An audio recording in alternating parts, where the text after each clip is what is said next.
ஈரோடு போயிருக்கும்போது கொஞ்சம் பசிக்குதேன்னு சொல்லிட்டு, மதியானம் வழக்கம் போல ஒரு லஞ்ச் சாப்பிடலாம் அப்படின்னு நினச்சிட்டு இருந்தேன். அப்போ வந்து பிரியாணி சாப்பிடலாம் அப்படின்னு தோணுச்சு.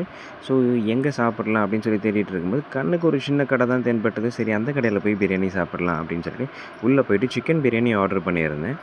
இவங்களோட பிரியாணி வந்து பார்த்தீங்கன்னா, லெக் பீஸோடு குடுத்துருந்தாங்க. அண்ட் சிக்கன் வந்து நல்லாவே வெந்து இருந்தது. அந்த லெக் பீஸ் எல்லாமே நல்லா வெந்திருந்தது. பட் இவங்களோட குவான்டிட்டி வந்து ரொம்பவே கம்மியா இருந்தது. ஒரு ஒருத்தர் சாப்பிட்ற அளவுக்குன்னு பார்த்தீங்கன்னா, அதிலேயே ரொம்ப கம்மி தான். அண்ட் அதில சிக்கன்லாம் வச்சதுனால வந்து பார்த்தீங்கன்னா, குவான்டிட்டி இன்னும் கம்மியா இருந்தது. பட் மீட் வந்து நல்லாவே வெந்திருந்தது. அண்ட் இவங்க வந்து பார்த்தீங்கன்னா, ஏதோ சாதா ரைஸ்ல பிரியாணி பண்ண மாரி தான் இருந்தது.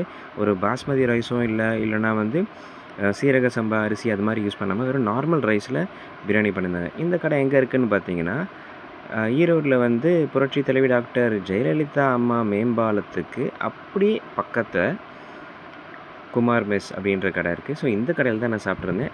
டேஸ்ட் வைஸ் ஓகே தான். காஸ்ட் வைஸும் ஓகே. ₹150 சார்ஜ் பண்ணியிருந்தாங்க. பட் குவான்டிட்டி ரொம்ப கம்மி.